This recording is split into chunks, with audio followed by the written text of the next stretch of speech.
নির্বাচনে ইতিহাস গড়ে হোয়াইট হাউজে ফিরছেন ডোনাল্ড ট্রাম্প।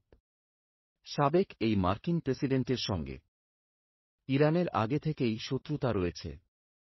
তবে ট্রাম্প নির্বাচিত হওয়ার কয়েকদিনের মাথায় জো বাইডেন প্রশাসনের সঙ্গে ইরানের গোপন সমঝোতার খবর সামনে এল।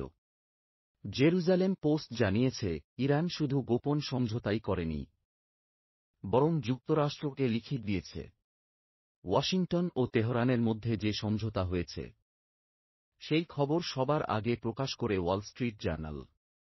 ওই প্রতিবেদনে বলা হয়, গেল সেপ্টেম্বরে ইরানকে সতর্ক করে দেয় যুক্তরাষ্ট্র।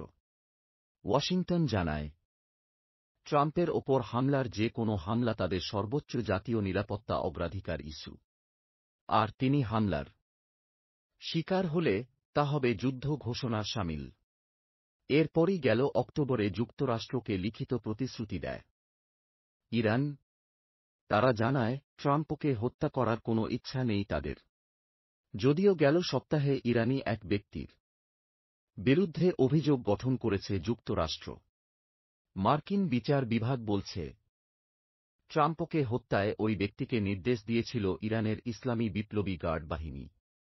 তবে ইরান দেশটির বিরুদ্ধে ওঠা এমন অভিযোগ সরাসরি নাকচ করে দিয়েছে।